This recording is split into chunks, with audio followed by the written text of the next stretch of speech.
And what we have today here is this Darshan Natural Series Oudh Premium Masala Agarbatti, and Amol ji, this one is for you.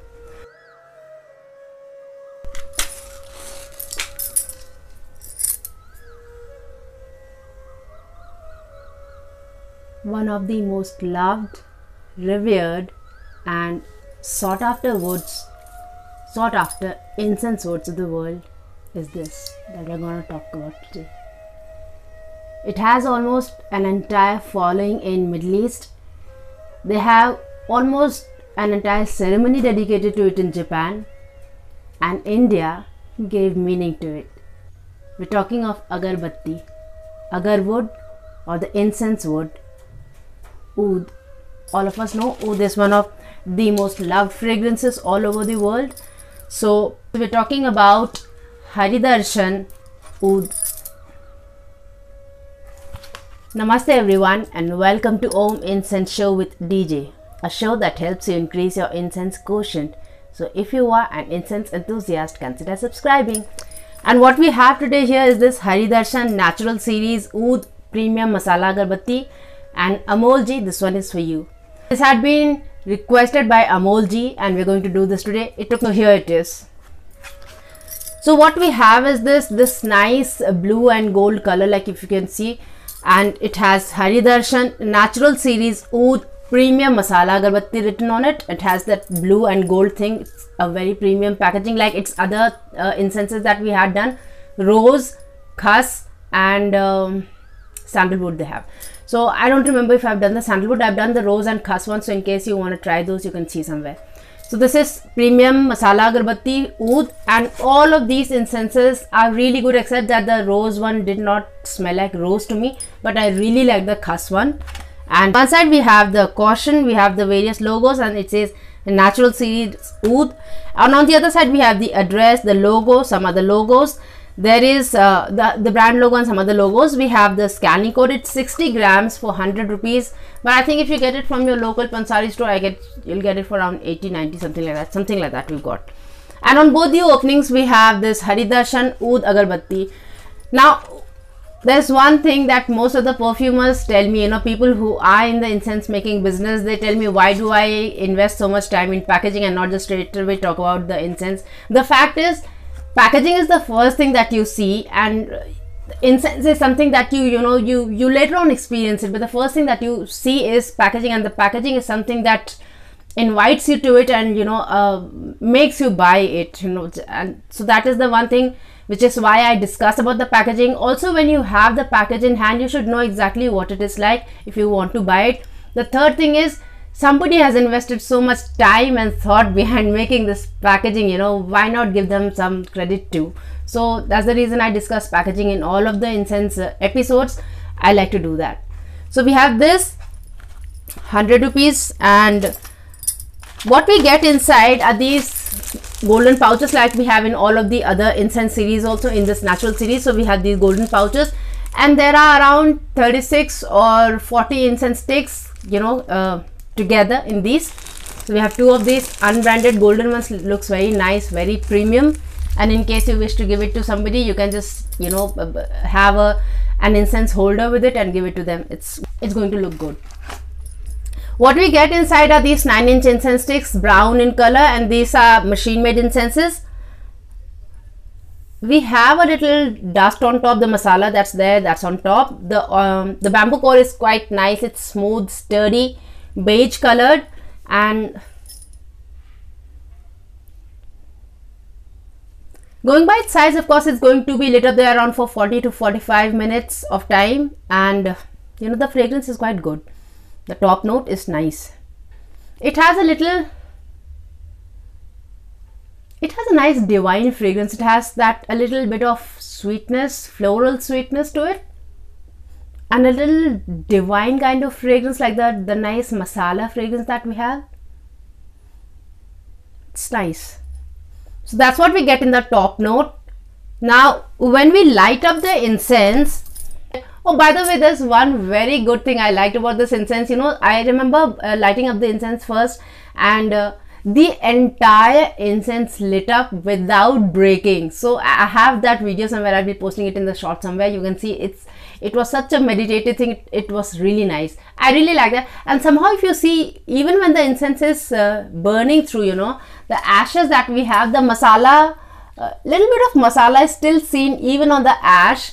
And the very act of just having to take this in your hand and, you know, you can just look at it and meditate on it. It's such a beautiful thing. I really like this thing about. And even in this instance, if you see, I've lit it up and you know, the ash isn't falling, it's still there.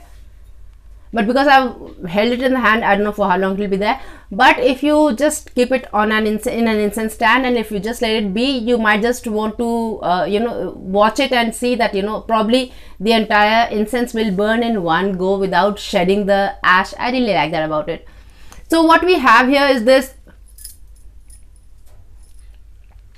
that floral sweetness that was there in the you know, in the cold incense is still there, but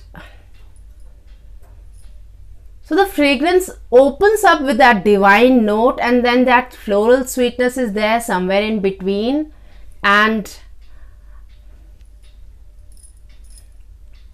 a very, very light note of oud is there, which is like beautifully blended in this floral sweetness and this divine masala kind of fragrance.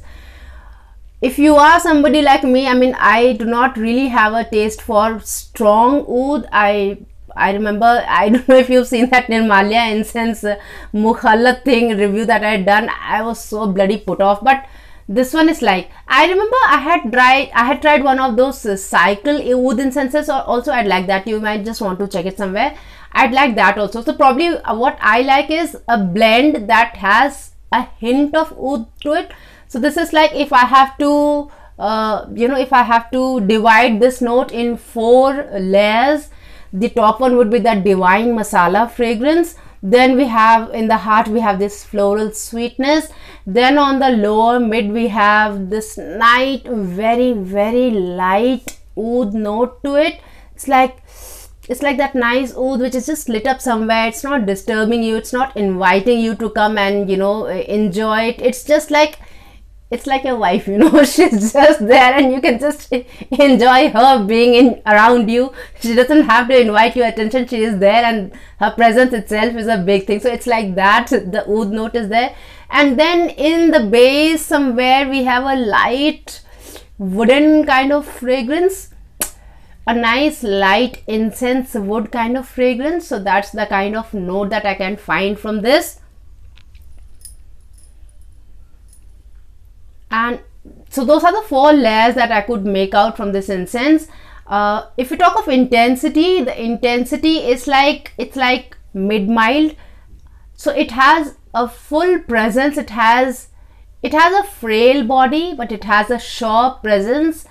You would know, if you are somebody who are, you know, if you use a lot of oud incense, you would unmistakably know that it's an oud incense somewhere. If you are not somebody who has been who has used a lot of oud, you will certainly know that there's a very nice incense wood kind of fragrance that is lit up somewhere that you would like. So if you don't like an incense, then that's a different case. Probably then you would not like any incense. But if you like a normal incense, and especially if you like woody incenses, then you would like this. You would that sweetness is very well blended with that woody note, and especially that oud is somewhere in the heart of the fragrance, and which comes out very well. It's opening very slightly, and, you know, little by little it's unfolding its notes. You would really like it. So that's the kind of you know, intensity it has. Mid intensity, nice presence, a very sure presence. It's a light incense. So diffusion wise, if we talk, the diffusion capacity is a lot, because it has diffused into my entire house. And if you know that I do not live in a very big house, it's a 1 BHK. But what I mean is, if the fragrance is going to all of the corners, you can be sure that if it gets more space, it'll diffuse to a large area. And for that reason, like I said, always this will be a very good thing if you light it up in your hotel foyer or your, you know, reception area somewhere. If you have a spa, you could use this. Of course, you can use it for your puja, for your jap and stuff. And if you have a spiritual gathering at home, so if you have a jagrata probably, or a kirtan, bhajan, something like that. If you have a puja, if you have your child's birthday, or some kind of, you know, nice spiritual gathering, if you have it in your house, this one is going to be a good one. You can light it up inside the house, and if there is not somebody who is less extremely sensitive to incense fragrance, only that person is going to have a problem. Otherwise everybody else is going to just enjoy the fragrance, because it has a sure presence, doesn't smother, but you will know that a nice incense fragrance is lit up somewhere. So that's the kind of diffusion this has. If we talk of retention, the retention is around 5 to 6 hours, depending on what kind of ventilation you have in your house. So I lit it up at night, and till the morning I could almost get the vibe of this fragrance in my house. So that's the kind of retention this is. If you do not like oud fragrance, you might just want to stay away from this. But even somebody like me, like I am not really a very big oud fan, as in I do not really like a very strong oud fragrance. I like oud blends. So if you like incenses that has notes of oud but not like really strong oud like the mukhallat one, I'm sorry, but I think Nirmalia would like that. Every time I talk of oud, I talk of Nirmalia. So if you are not somebody who gets put off by a strong oud fragrance, then you would like this. I like the blend, and I like it. So I really like these natural series incenses from Darshan. I like their khas. The khas was really good. So I like that khas, and I like this oud also. Sadly, I didn't like the rose one. Didn't smell like rose to me. I'm waiting to try so there are 3 other fragrances that I'm waiting to try. There's sandalwood, there's musk, and there's patchouli. And Amolji has asked to review all of those, so I'm trying to find those. And anytime you request an incense, if you don't get it soon enough, you know, please don't be discouraged and don't be disappointed. I keep looking for incenses, and I do not want to buy in bulk. That's the reason I don't want to go on their website and buy, because then they'll ask you to buy 12 boxes or 6 boxes. I don't want to be tied up with those money boxes. So I just look around in the regular shops, and if I find them, I do them. But whenever you request something, I have it written with me, and I am always on a lookout. As and when I get the incense, I do it. So that's something I wanted you to know, that you know, your requests are always there in my thoughts. So I like this incense, and the star rating that I'd like to give it is 4 stars. I really like this incense, and if you are somebody who loves oud, you would love this. So that was about oud. See, the ash is still there, still not fallen. Let's see. So the other day I was actually holding my camera, and I was with the incense for around 40 minutes waiting for it to fall so I could catch the you know, the scene. So I finally got it when the incense ended. So now the quiz that we had last time was, and nobody answered the quiz. And Vidvatamji, where are you? I mean, some of my regular subscribers, where are you guys? Gangadhar ji, and you know, Amol ji and Deepika ji, come on guys, you know, you have to come and answer the quizzes. You are the guys I bank upon. So so nobody answered the quiz. So the quiz was, who has given us the incense matrix of India? So there's this famous mathematician, and those days actually it wasn't like just a mathematician, he was an all-rounder. He knew a lot of Veds and Puran and all of those things. So he gave us this incense matrix of India, so which is a table of 16 incenses. So it's by 4 by 4 rows and 4 columns. That's what we have. And there are 16 incense ingredients in each of the boxes, and if you make permutations and combinations you know, of these 16 ingredients, I think you land up with what, around 13,000 or so many incense combinations that you get out of this. So that is the incense matrix of India, which is given by Varah Mihir, the famous mathematician of ancient India. So he has given us that incense matrix. If I come to know of the numbers, I'll give it here. If not, let that be the quiz for today. So let me know how many incense permutations and combinations that we can have of this incense matrix. That's 16 by 16, and it's 10,000 plus. So it's going to be like that. So that's the quiz for today. I hope you enjoyed today's episode and you learned something from it. If you think somebody else can learn something from it too, share it with them. And before we wrap up, I just like you to know that I'm so sorry for the last Friday. I I shot this entire video. I took 2 to 3 days for to edit that video, and still at the last moment, just before I could upload it, it got corrupted. The original file was lost, the exported file was lost, the shot, the thing where I shoot it was lost, everything was lost. I'm so sorry. I'll be redoing that. And it was Anil Rathi ji had requested for an incense series, an incense episode where we can talk of which incense to light up on which day or for which god. So that's the thing that I've done. I'll be doing it in a series manner now, and I hope to get it soon.